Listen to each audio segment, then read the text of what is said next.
Okay, welcome to the 45th lecture of the Otaru University of Commerce English Lecture Series. We have a special speaker today. We have Dr. James Thiessen. He's the director of the MBA program at Ryerson University in Canada. His topic today is Japanese hospitals, trends and challenges. Please welcome Dr. James Thiessen.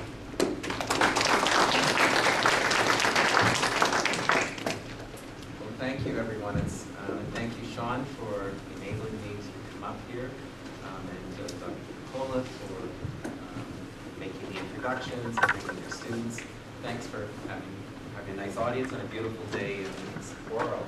I must say I'm kind of envious of all you guys. It must be a bunch of you are from commerce, and really, at a business school, I'm very envious of your small size and the small classes and the kind of personal attention you can get. So you're very lucky, and you're getting this international education as part of your regular education. So you're very blessed. On the other hand, the people who are here on exchange at Hokugai, I came to Japan in my early 20s, and it stayed with me my whole life. I'm still coming back. So I'm really envious of you being at that stage of your life when you're just starting. You've got all these opportunities in front of you, and you're getting to enjoy one of the most interesting countries in the world. So, on all accounts, I'm very envious of you folks, and it's a real pleasure to be here today. Okay. Oh, I've got my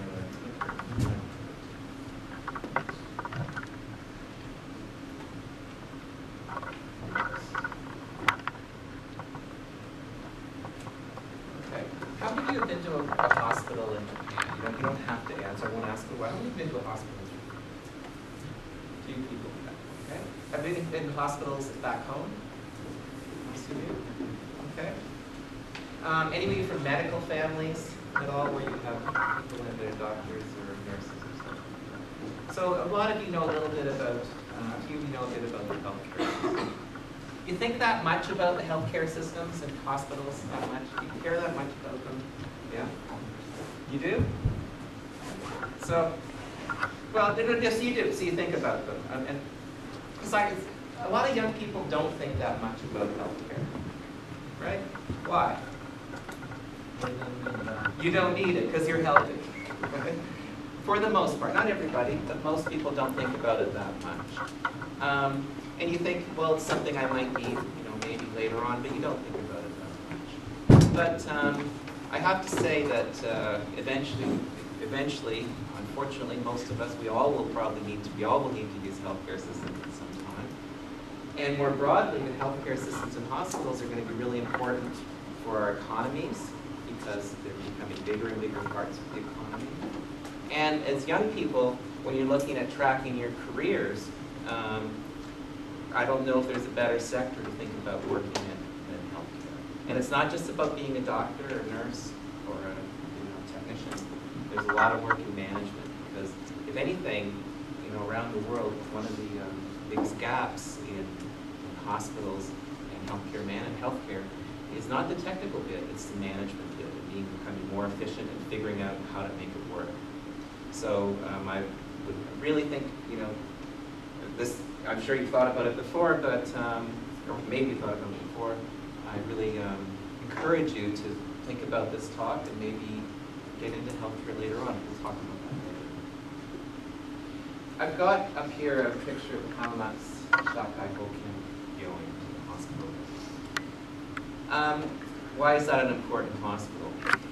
Well, it's honestly probably not important to most of you or any of you. It's important to me because when I came to Japan my first time 30 years ago, I was in that hospital for a week. It was a strange thing. I had a minor thing I had to get taken care of. However, I remember it was kind of a weird thing because I just got to Japan and I said, well, I think I better see a doctor.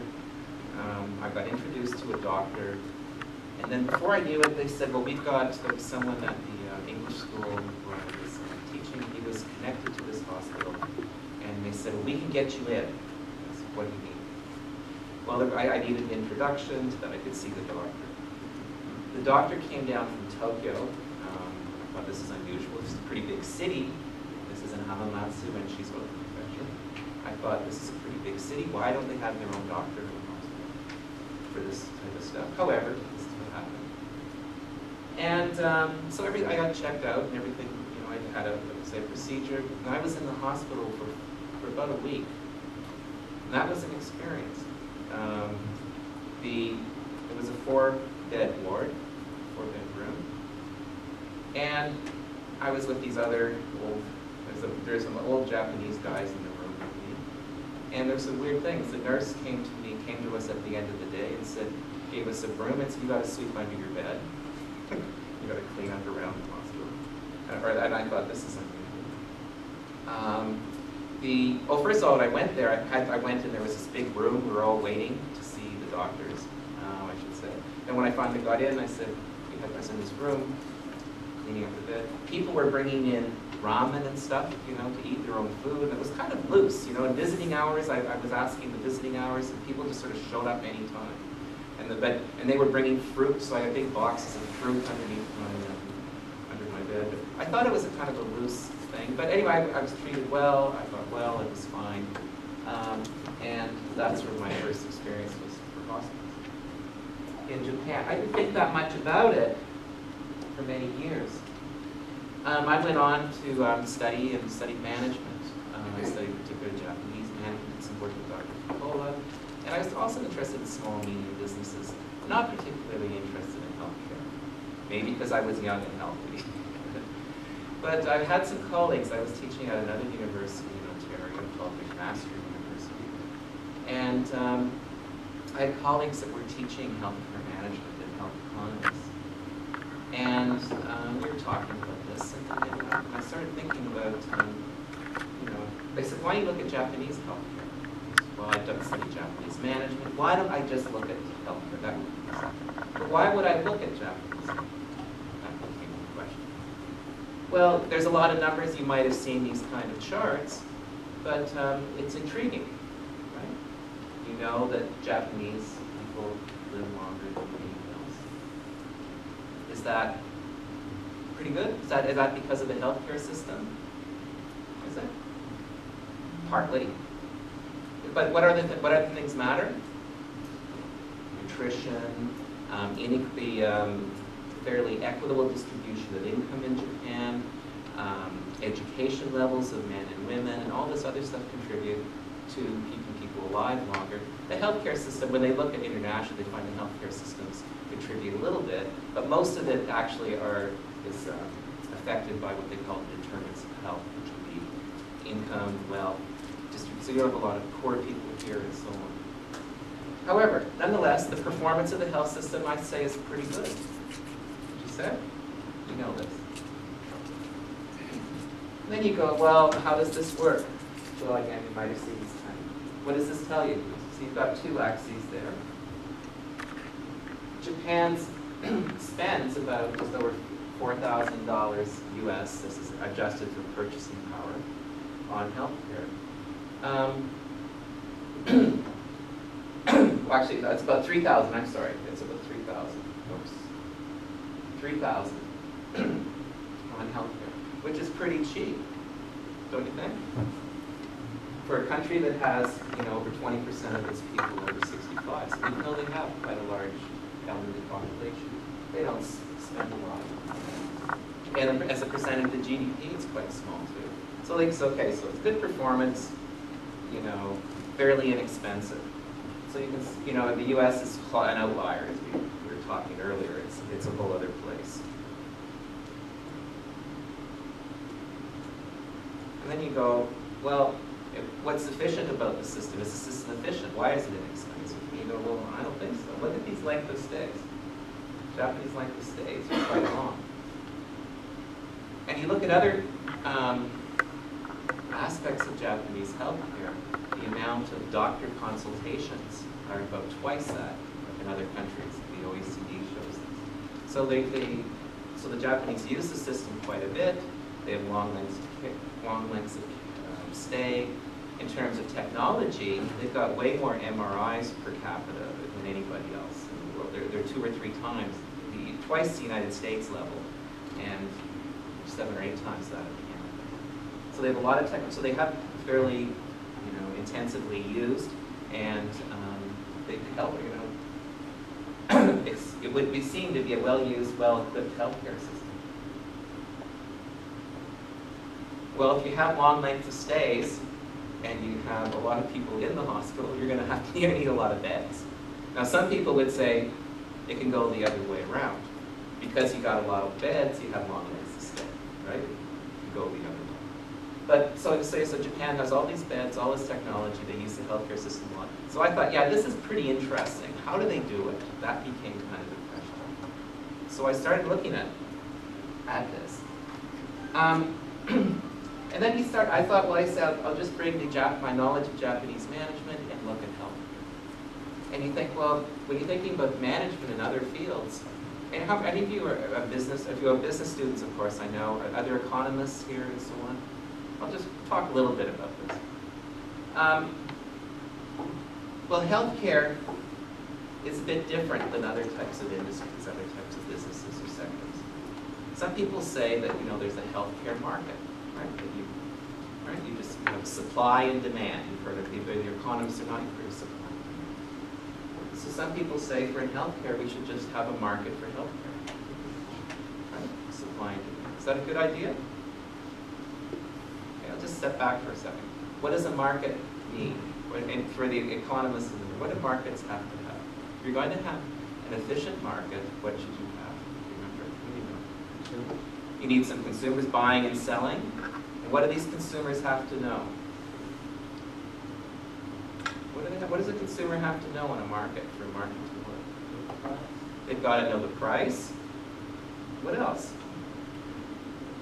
When you're buying stuff, do you just know the price of something? You know the quality, right? And in the price, you can kind of judge it, right? That's on the consumer side. How about the supply side? In other markets, people and firms can go in and out of the market, right? They can decide to sell stuff or not. Is that right? In healthcare, is it the same way? Can anyone go into the healthcare market and start selling healthcare? Can they? No. Right? You got to be registered as a doctor, license, and all this. So there's kind of borders in that. Even the equipment and the drugs have to be regulated, and so on. It's highly regulated. So they're not even. It's not a real market as such. As well, so on the supply side, demand side, it's not really a market. Even on the demand side, that is for the healthcare, for the people. We have insurance in healthcare too, right? We have insurance. Why do you have insurance in healthcare? Why don't just people use healthcare, just pay as you go? Why don't you just, when you get sick, just go pay, just like if you need food, if you need, you want to buy clothes, why don't you just go there and just buy it? Why do you have insurance? Because some big diseases that you cannot also trade by your own money. You don't have enough money. That's right. That's right. Because people, you don't know what's going to happen to you, right? You can have catastrophic, you can get a very bad sickness, it can cost way more than you can expect. And most of us can't predict it. It's just like driving a car, you can have an accident, everyone pays insurance, so you need to have insurance to cover you. So healthcare is not a normal market, and people need insurance to make it work. Simply. And so systems around the world more or less have developed to serve those problems, address those problems. So we have to think about the healthcare market in general. So healthcare is a bit different. So then I started looking at Japanese healthcare, and I thought, well, I'll just say look at Japanese management. And I realized, well, I had to learn a whole bunch of stuff. Because as a sociologist, we look at healthcare broadly, and I'm going to talk about hospitals, which are the center of Japanese healthcare.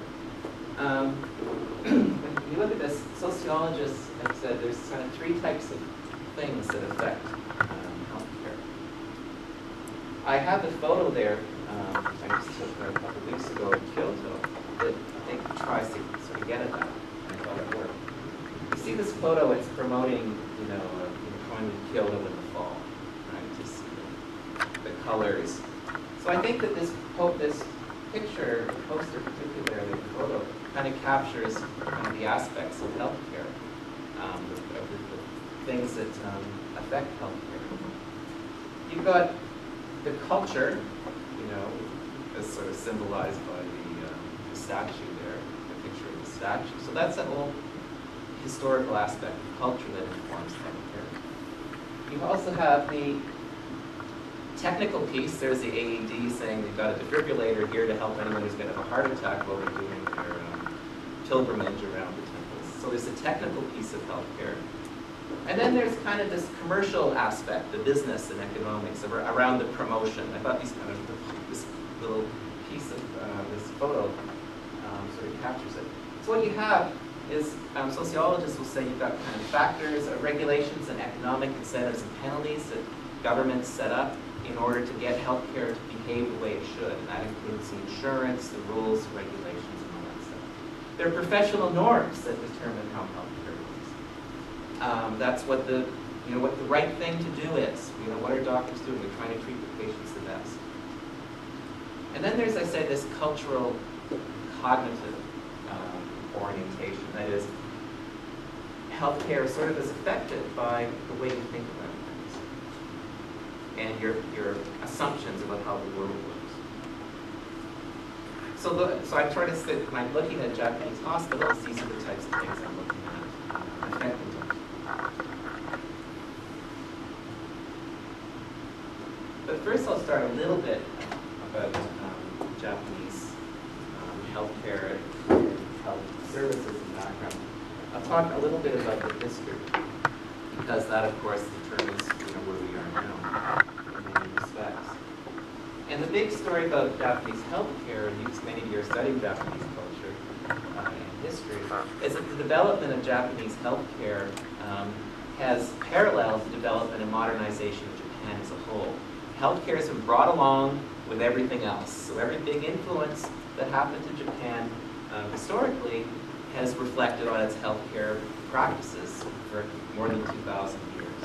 So all of the outside influences that Japan had and its internal effect that Japan has experienced over these years has been reflected in healthcare practices over the same period. It's been a big piece. You know, of course, that Japan had its big borrowing, started almost 2,000 years ago from China. Language, religion, culture, writing, written language, religion, and a lot of culture, of course, came from China. A big piece of it, though, of this exchange, though, included the introduction of Chinese medicine to Japan. And even in the earlier Taiho codes written by that were introduced, there is description of how to set up medical schools and so on to teach Chinese medicine in Japan. So with all the other cultural pieces, the healthcare, the Chinese medicine came at that time, the Japanese adopted.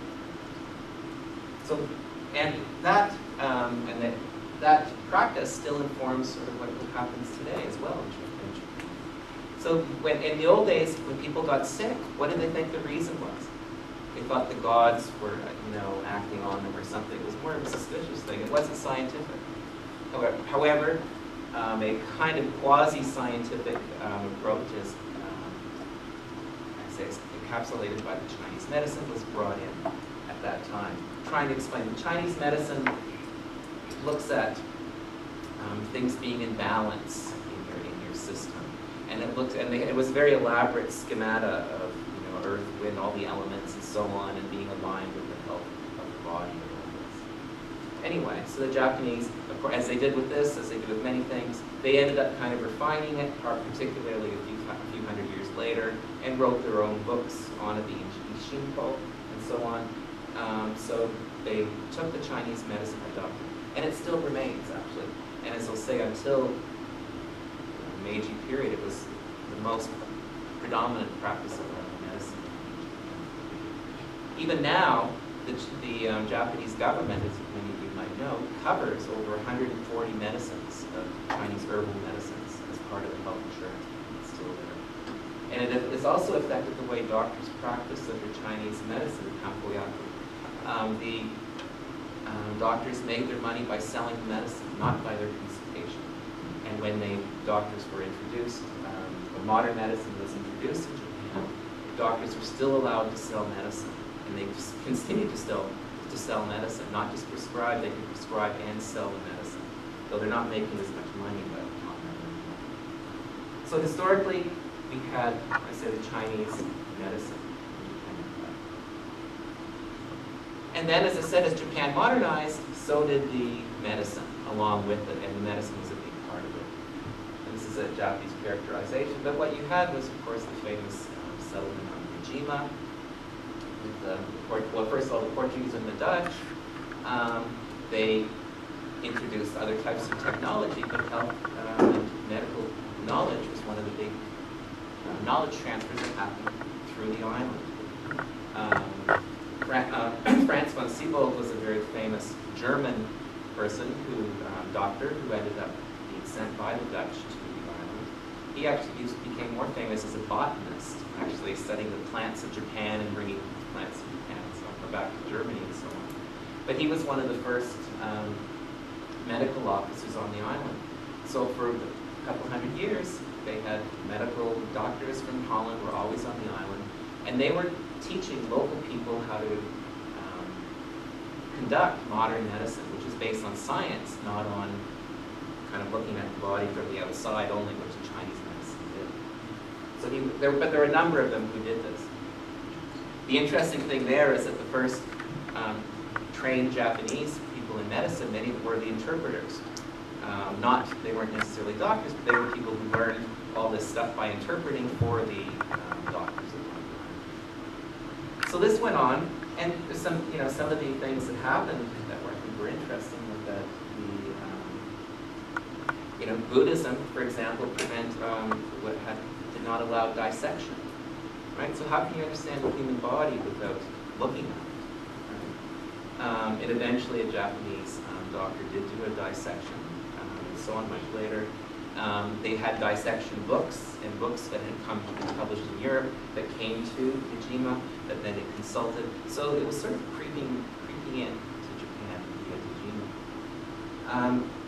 So some of the first hospitals, first hospital in Japan as such, you could say, was there. Now there were some Buddhist hospitals as well at around the same period.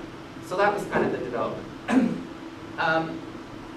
So Japan, the big change, just again in the modernization, when the Meiji period started, Japan said, we've got to modernize, we've got to adopt modern technology, and healthcare was another big piece of it. This guy on Nagoya Sensei, he was a doctor, a Japanese doctor, and he joined the mission that was sent around the world to, at the beginning of Meiji, to find out what's the best way to do things in technology and science. And he was on the mission that went around, visited over 10 countries, and brought back the information of what modern medicine looked like in other countries. And a big thing he brought back was the whole notion of public health and how important it was to have clean water and so on to prevent the types of cholera and the other plagues that affected Japan at that time. So this is a bit of background on where Japanese healthcare came along.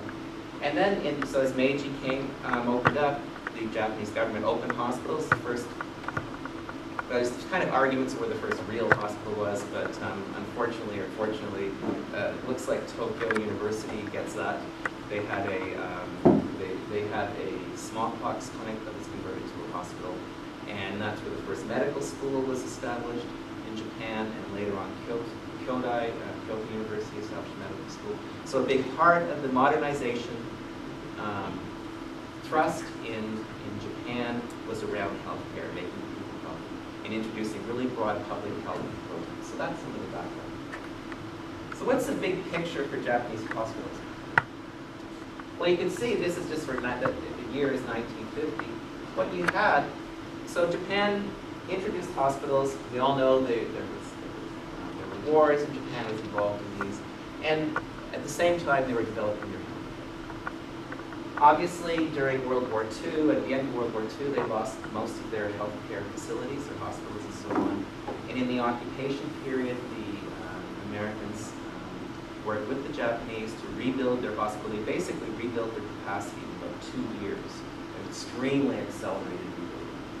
And you can see that there was a big thrust from 1948, 49 to increase the number of beds and the number of hospitals in Japan. And that grew right till the early 90s, and then since then it's been going down a little bit, even though, of course, the population's aging and so on. But that's, you can see a huge growth in hospitals in Japan. But that's been the thrust, and the government's been trying to get rid of beds in the hospital. So, so the policy environment, I'm going to talk a little about the policy environment, professional environment, and the cultural environment in the Mexican hospitals. So, the government policy, they have a medical service law that was first introduced in 1948. They say this is what a hospital is. You okay with that? Okay. A big thing is that a hospital, by law, has 20 or more beds. Anything less than that's a clinic. And that's just the law, and that's what it is in a hospital. And if you have more than 20 beds, you have certain standards of care you have to meet. Hospitals in Japan are not for profit. That's kind of interesting, but there are ways that that doesn't mean that people don't make money and corporations don't make money somehow, because there are ways around that, but they are not for profit organizations. And hospitals are not long-term care. Hospitals are not long-term care. Long-term care, some of you might be familiar with Kaigo program is the one that was introduced in 2000. Long-term care does not get funded as well as hospital beds. So we'll talk a little bit about that. So that's what a hospital is.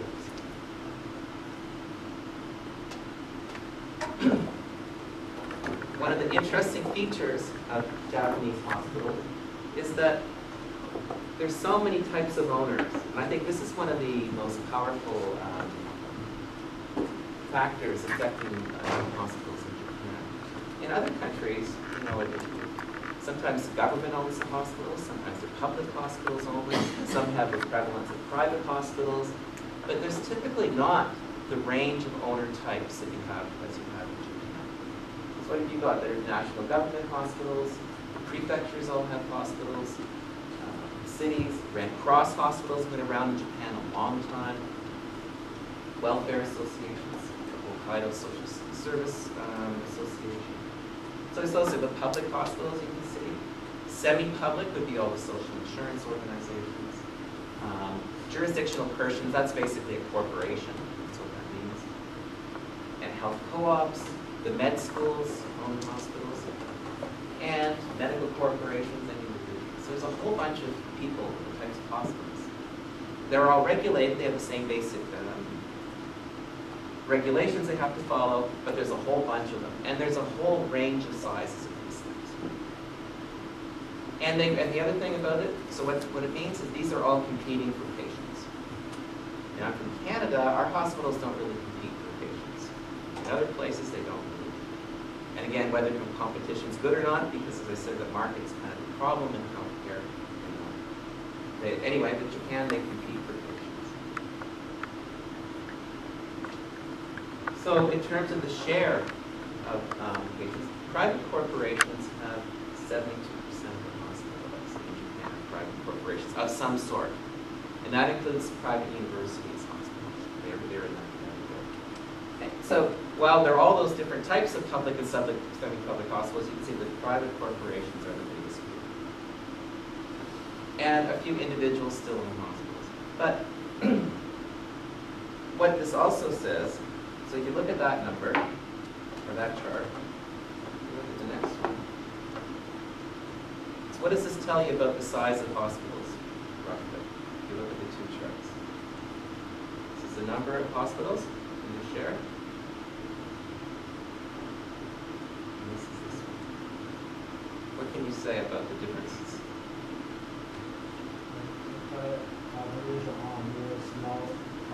Yeah, the private hospitals tend to be small.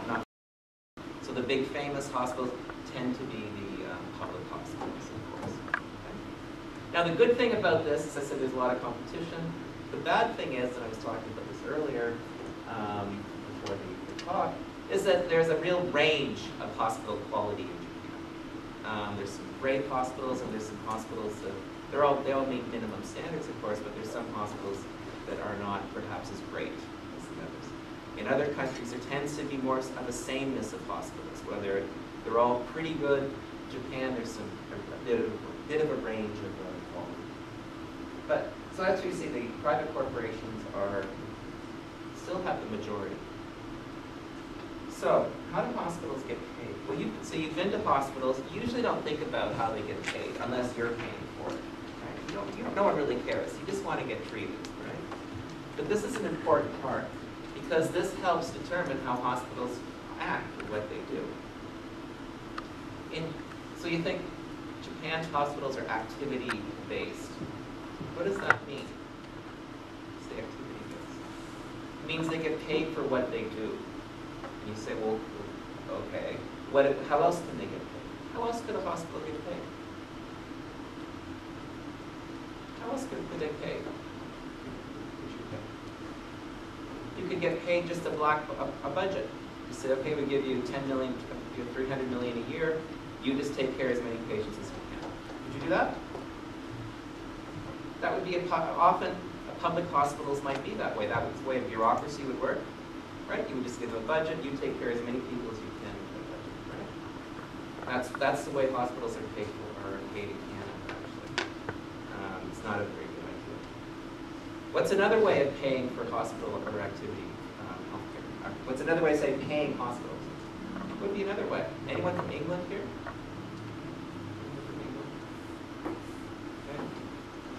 In England, the way they pay them, patients get, or hospitals get paid, or a group of doctors get paid to take after patients. They basically get paid for each patient they take care of. So they kind of have a roster of patients, and whatever you have to do to take care of that roster of patients, you make it to work with your own budget, right? So it's kind of a different type. So, but Japan is more or less a activity-based system.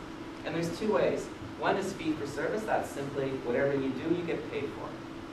Right? So if you have a diagnosis, you get an operation, you get some anesthesia, whatever you get paid. You get paid for each individual.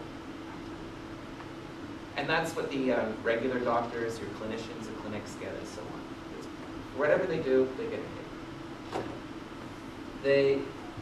Another way, though, for some of the best hospitals in Japan, not all of them, some of the bigger and better hospitals, they get paid by a fairly new thing that was introduced about 10 years ago, almost 10 years ago, called diagnostic procedure combination. Well, what's that? It's kind of activity-based funding where instead of getting paid for everything you do, for doing the diagnosis, getting that drug, doing the x-ray and all that stuff, you get paid for the diagnosis. So if someone comes in with bronchitis or pneumonia, and it's a certain level of acuity, or it's a certain level of sickness, they say, we'll give you this much money, and again, the hospital then has to manage it. So if they have to take 20 x-rays of one person and one of the other, they get the same amount of money. So it kind of encourages, what does that do? It encourages the hospitals to be efficient, right? Because they're going to try to do it cheaper than other ones. Well, actually, that would be the DRG in the American system. Japan has a sort of a slightly different view of this, approach to this. Under this combination, this diagnostic procedure combination, they get paid for a number of days stay for that diagnosis. So what they did was they said, they surveyed a bunch of hospitals, and they said for this pneumonia case, a patient with this pneumonia case usually stays X number of days, say 10 days in the hospital. So what they do, if you can get your patient out before 10 days, you get more money per day than if you keep the patient longer than 10 days. So the fee that you get per day for the patient drops after you go past the average. Do you understand what I'm saying? That's the way that under the DPC system. Does it make sense? Right? So and then they also then pay for the services that they do. So it's kind of, they didn't go completely to what they call perspective based. They didn't go completely for it like the American system. But they say the length of stay, they're trying to shorten length of stay, so they pay you to get the patients out earlier to get it below average. And if you keep the patients for 30, 40 days, the payment you're getting goes almost to nothing. So the hospitals are really compelled to try to keep their patients in, or get their patients out, shall I say, to discharge. So that's how they're paid. Those are the best hospitals. Not all hospitals. Most hospitals are still fee-for-service. More than half the hospitals are just straight fee-for-service. You have to be a good hospital to qualify for this. And if you're in the top class of those, what they say, DPC hospitals, you get even more money. So they're trying to encourage better hospitals to get even better. The other thing that happens in Japan, the fees for hospital services are set for all Japan. It's not a market. There's fees set centrally with consultation by the hospital association, the government, and some of the payers. They negotiate. They give you there's a big book that comes out every 2 years where it says these are all the fees for the fee-for-service and for the DPC. So if you're at the hospitals in Hokkaido, if it's in Kyushu, if it's anywhere else, you get the same amount. Is that a good thing? I don't know.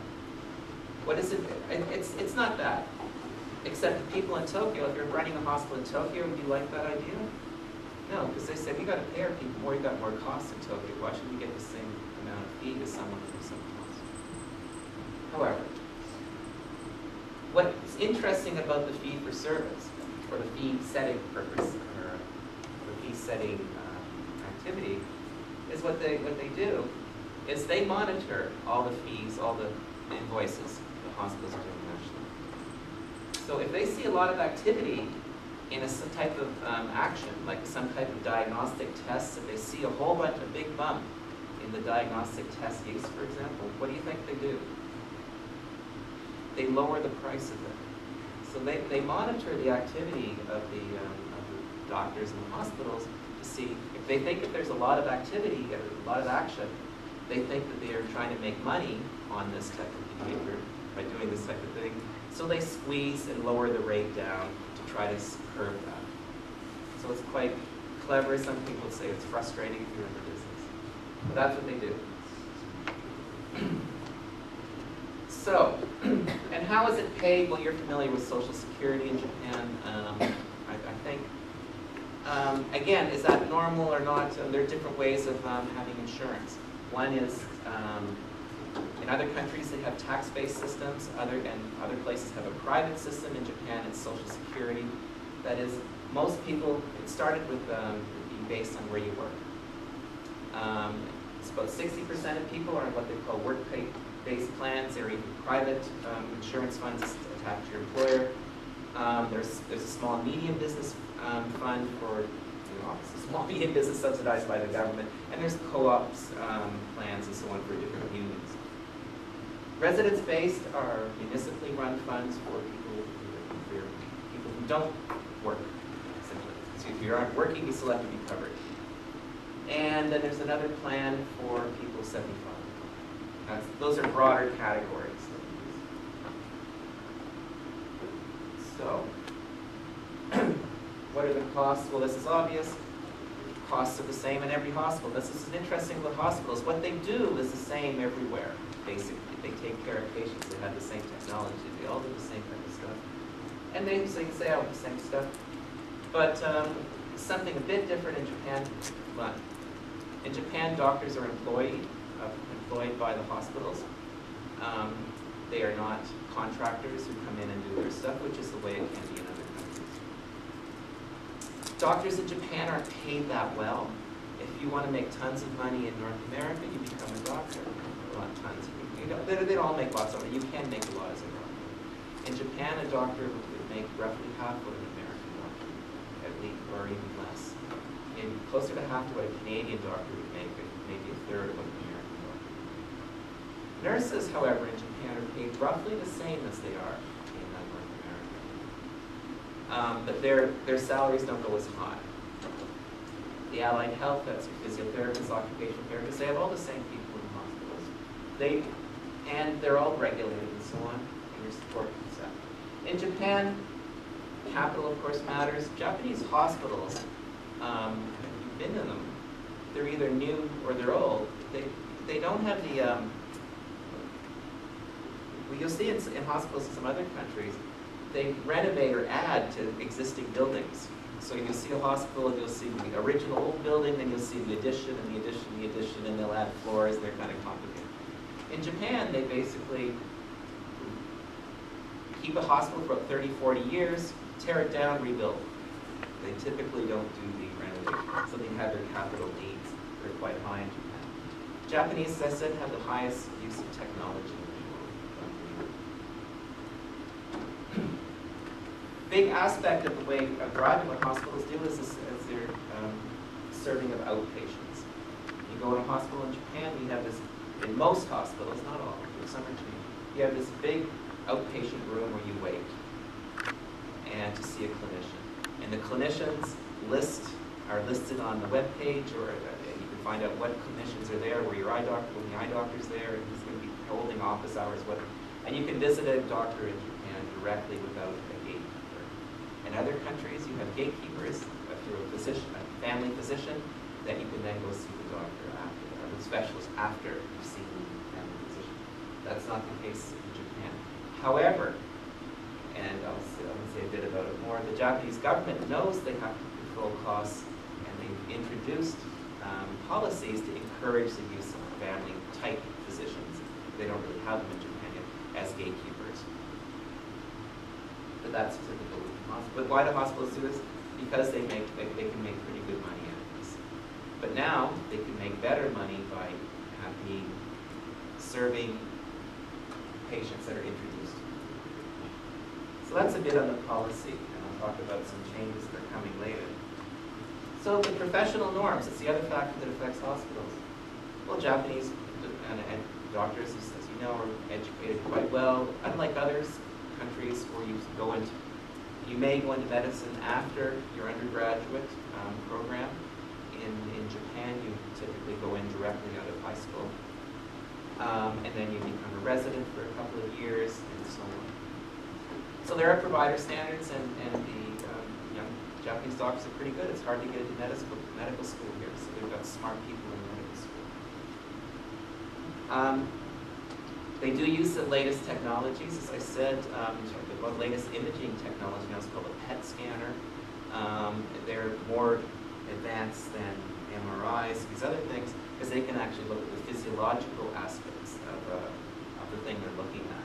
So in my province of Ontario, there was only one or two of those machines. In the province in Hamamatsu City, where I visited a while ago, there was one hospital that had two of those machines. Actually, one hospital had one, and another, so two machines in that city, I should say. So latest technologies. The private hospitals in Japan, there's some good ones. The public hospitals tend to be all quite good. The best private hospitals are very good. Some of the other, and I've been told, some of the other private hospitals that aren't in that top class are good enough, but not as good as the rest. They're kind of some differentiation of the hospitals in Japan. A big initiative in the last number of years, it started about 15 years ago, was the Japan Council for Quality Healthcare. Due to a number of accidents and so on that were in the media, everywhere, whenever there's a hospital accidents, it's a big news story. The Japanese hospital managers, the government encouraged the introduction of accreditation for hospitals beyond the basic minimum one. So hospitals can voluntarily get accredited by the Japan Council for Quality Healthcare. And again, some of the leading hospitals in Japan are accredited by this regularly, and it creates a norm that sort of differentiates hospitals. Why is it a good thing? Hospitals in Japan can't really advertise that much. Even though they're competing for patients, they can't just have commercials and stuff. But they can put stuff like the seal from the Japan Council on their website and in their entrances to kind of demonstrate. Strong position in nurse associations. Yeah, the Ishikai, the Japanese Doctors Association, is very powerful.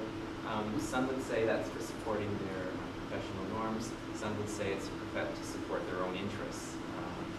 The nurses in Japan are also quite powerful politically. They have some members of parliament who are in the Diet, which represents nurses, and they're quite strong and they're becoming quite unionized. So, but the nurses' profession is quite strong in Japan. It's a little bit about culture in hospitals. So this is sort of one of the things I was trying to understand about hospitals, and that is, well, okay, they do the same thing. They have these different policy environments, but are they different? Is there something particularly Japanese about hospitals? When you look at them, does that look like that's a nurse station, a Japanese hospital? Will that look any different than a nurse station anywhere else? Not really, right? It looks the same. So the physical aspects are the same. I say the clinical aspects are pretty similar. Is there something different? My investigation to date shows that Japanese hospitals tend to practice what we call Japanese management, particularly for the nursing staff and the administrative staff. This is in most cases. The nurses tend to be recruited locally, and they tend to stay in the hospital for their whole career, well, as long as they keep working as nurses. They do not tend to move, it's quite the way in North America where nurses will have 2 or 3 contract jobs and they're working in different hospitals and so on and move around a lot. In Japan, nurses tend to stay because they're basically given lifetime employment, and they get promoted with seniority with their experience. Doctors, a little bit to that degree, but not quite as much because they have the clinical expertise, but they don't get the promotion the same way. They kind of come in as a professional. However, within each of the clinical departments, doctors have their own kind of territories, so to speak, that they kind of guard and so on. So the doctors, but the management tends to be what they call Japanese management, I would say, in hospitals. Policy up and down. So one of the ideas of Japanese management is that we have some bottom-up development and refinement of ideas that are adopted at the top. I'm getting mixed messages on that. Sometimes policy comes from the bottom, sometimes it goes down. But the Cho, who's the director of the hospital, who in most cases has to be a physician in Japan by law, makes the final decision. So it's quite, the director of the hospital has quite a lot of power. Another aspect of hospitals that's interesting, the effort matters. And when you're looking at how you evaluate healthcare, what do you care about? What do you care about? You care about outcomes, right? Did it work? How long were they there? Did we have to readmit them within 30 days after we discharged them? Did they get some infections? You care about those fairly objective quality measures, right? Do you think hospitals like disclosing or discussing those type of measures, even internally, or particularly externally? Do they? Do you think people like discussing these things? Not just Japan, anywhere? No, they don't. It's something but it's something they have to do, and reluctantly they get pulled along. I heard this in a few of the interviews I've done, and they said, the comment was that even within Japan, where they're, within the hospital, shall I say, when they're looking at behaviors and measuring the activities of the different parts of the hospital, they said there was a reluctance to discuss objective outcome measures. Why? Because there was a feeling that if someone really worked hard, that should be recognized. That effort was the most important thing, not necessarily the outcome. Bad outcomes make people uncomfortable, but are discussing unfortunate outcomes. They would rather focus on the effort.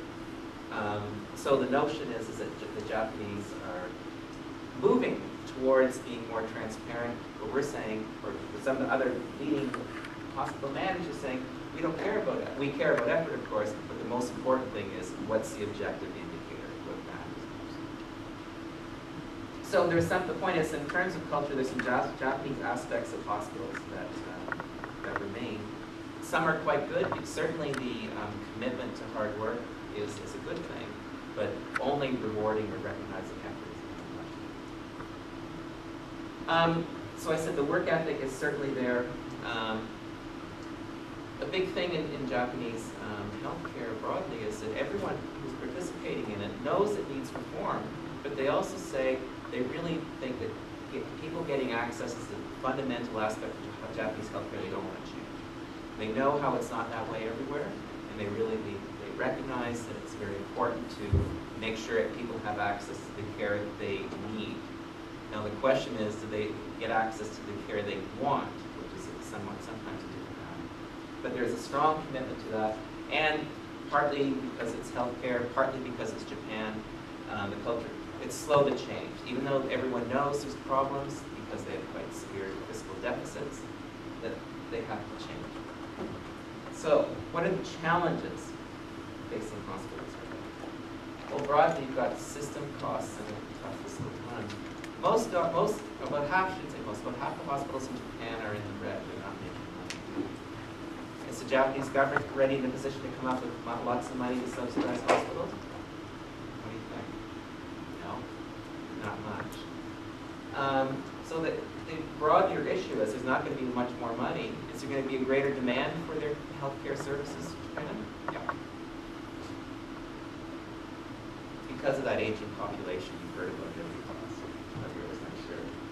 Another thing they've got is a doctor and nurse shortage in Japan, particularly outside the big cities, the biggest cities. Tokyo, you can get a doctor and nurses all over the place. But especially up here in Hokkaido, you know, the regional areas, it's very difficult to get nurses. This is something I don't understand, is you think that with the the challenges facing young people in the employment market, you think that someone would say, maybe I should become a nurse, right? Because you're going to need nurses, not just for the hospitals, but also for long-term care. It's a tough job, though, and you have to have a passion for it to really do it well. But anyway, so there's doctor and nurse shortages. Servicing rural areas. This is a real problem. I was visiting a hospital outside Nagoya last week, and the person presenting was saying, 40% of the patients in that hospital were seniors, and that's kind of where Japan's population is going in 30, 40 years. So as he said in his presentation, he says they're practicing the future of hospital care in Japan already in this region. So it's going to be a challenge. These are not unique to Japan, particularly servicing rural areas. Doctors don't want to live in the countryside. A lot of the smarter people that get into med school, they're from the cities, right? And also, if you're a doctor, it's a lot easier, not easier, but the environment's better in the city because they've got access to specialists and technologies. If you're the only doctor in a rural area, are you busy? All the time, right? So it's difficult to get doctors to go out. And those hospitals in the rural area have a problem because they can't get enough hospitals or doctors to remain accredited, right? You have to have a certain number of doctors on staff to be an accredited hospital. So how do you stay in business? And some of the hospitals, even some of the medium-sized cities can't get enough doctors. And if they can't attract doctors and keep doctors, what happens to them? They'll have to close eventually. So what have been some of the responses in Japan? They're reducing acute care beds. Acute care beds meaning the regular hospital beds. And the big thing is that the government wants to move, if you saw the number of beds per capita was so high, they want to move them from long-term beds, or HIGO beds, which are lighter care and they don't get as much money from the government. So they basically would like to have the number of acute beds in Japan and move them. And they're starting that process. And you can see in that first graph I showed, that graph I showed of the beds, you can see it's starting to move down. They're promoting, I said, gatekeepers, that is, family physicians. With a hospital that has more than 40% of its patients introduced by physicians in the community rather than coming directly for outpatients, they get a higher fee. They get a special status as a hospital, so they get a higher fee. So the one hospital I was visiting the other day, I was waiting for my meeting, and one when the staff members came, and I heard this conversation, I shouldn't have been eavesdropping, but I was, and they said, the staff person said, you're here to see a doctor and another patient? The person said, yes. And they said, well, do you have an introductory letter, a referral from the doctor? And I said, no. And they said, well, you'll have to come, we would rather you not do that. We'd rather you get that reference letter, the introduction letter first. And then, of course, the patients said, well, is there a clinic I can go to and get the reference and come back today?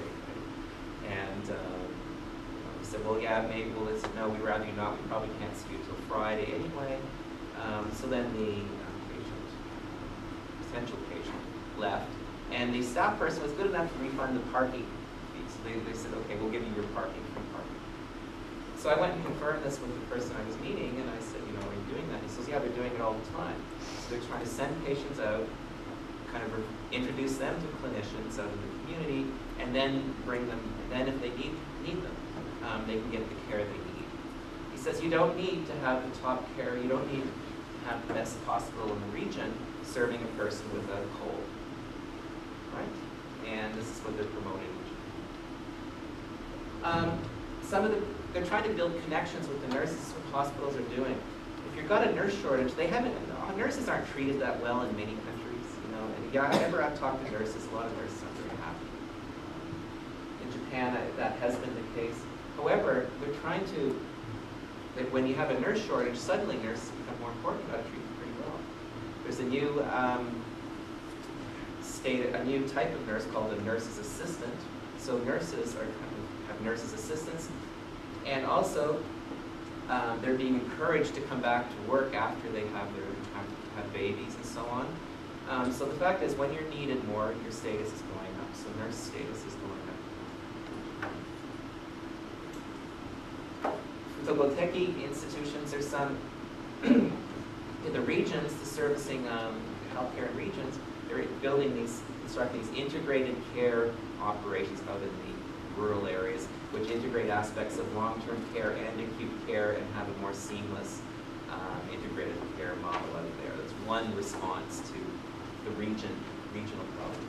I haven't spoken about electronic records, but Japanese hospitals are starting to bring them in, not at the rate that I would expect. In Japan, the big good hospitals, most of them have electronic records, but more hospitals in Japan do not have electronic records, still using paper. However, they submit their invoices electronically. And that would be the smaller hospitals. And they're introducing that. In Japan, a funny thing, so if they're trying to monitor the system in Japan, how well it's working, they, of course, it's very difficult in Japan to monitor patient-level activity. In most countries that have public health care, there's a patient ID number, right? And you can track it. In Japan, every place they go, they get a different ID number. So a patient could go to 3 or 4 hospitals, and you wouldn't be able to know how many visits this patient was making to different hospitals. Well, you'd think if you're a government, you would like to be able to track that, right? You don't want doctor shopping. However, people, they recognize it, and that's not right. Generic drugs, Japanese drug expenditures are very high. Some would say partly as a legacy of the Kanpoyaku, the Chinese medicine. If you go to the doctor, they better give you something. No, they're not. Anyway, related to that, and doctors have had control over prescriptions. However, hospitals are getting rewarded, and pharmacists are getting rewarded now. They're starting to get more control of prescriptions. So if they sell generic drugs, they get a better fee. So Japanese are trying to lower costs by promoting generic drugs. Their rates of generic drug use are really quite low still. So what? Well, we talked about the history and so on, and it's still interesting in Japan. More than half use some kinds of Chinese medicine in Japan. So they're kind of complementary medicine is what I would say it is. But generally, the hospitals are quite modern. You can trust them. They've come along as Japan has developed, and all of the problems that Japan has faced and the that Japan is facing, other parts of the economy the hospitals are facing. They've become modern though, and they're pretty good hospitals. So there's forces for convergence. Their hospitals are becoming, hospital management and hospital approaches to managing hospitals are becoming quite similar around the world. I went to a conference last week in Tokyo about hospital management. They were talking about American management models for hospitals, which is interesting because no one really thinks the American system is one model. But that's the system. However, the well-run hospital systems are quite good, the Kaiser and so on. They think that because of this tighter economic environment they're facing, the hospitals are really going to have to compete more, and they're going to have to be very strategic if they're going to survive. And one of the most important things to survive is to be able to attract and keep good doctors and to keep your nurses. If you can't do that, you're not going to be in business. But until the last number of years, if you opened up a hospital, the government basically had an open tap. They would just pay for whatever patients came around. You would make money no matter what you did, and you could survive. However, when things are getting tighter, you're going to have to be good to survive. I think there's a reform led by the Ministry of Health, Labor and Welfare. It's not very often that I can say about any government authority really knowing what they're doing. My impression is the Ministry of Health, Labor and Welfare has been directing that health policy in Japan are quite competent. They've been, when I hear about the policies like the one about the paying more for patients that come on referral, all these little tweaks they're doing to the system are quite clever, I think, in order to try to get the system to change without legislating, but creating incentives that are appropriate. And there's some very good hospital leaders in the hospital association, some of the leading regional hospitals that are leading the charge on this. And they know things have to get fixed. They know that reform won't come easily. However, if they kind of take the lead and work with the ministry, they could probably get the chance. So in sum, as I said, in the environment and the economics of healthcare, there's going to be regulation, there's going to be more competition, as I said. More integrative care is what they have to go for. Right now, this is a problem everyone faces, integrated between healthcare and long-term care and primary care and physicians. I haven't mentioned it, but the notion of medical tourism is kind of raising its head in Japan as a way of bringing in revenues into the system. A lot of countries are thinking about that. Professional norms, the skills of the doctors have to keep up with everyone else, and I don't think you have to worry too much about the skills of Japanese providers. They're good. One of the issues that they are wondering about, though, is that the doctors in Japan, once you get your medical license, you aren't required to renew it. However, that's sort of up to them to remain professional and keep current. The nurse status is rising in Japan. That's sort of the norms, and they're getting more specialized and more qualified. And they're going to be able to leverage doctors more. I think that's one thing you'll be able to do.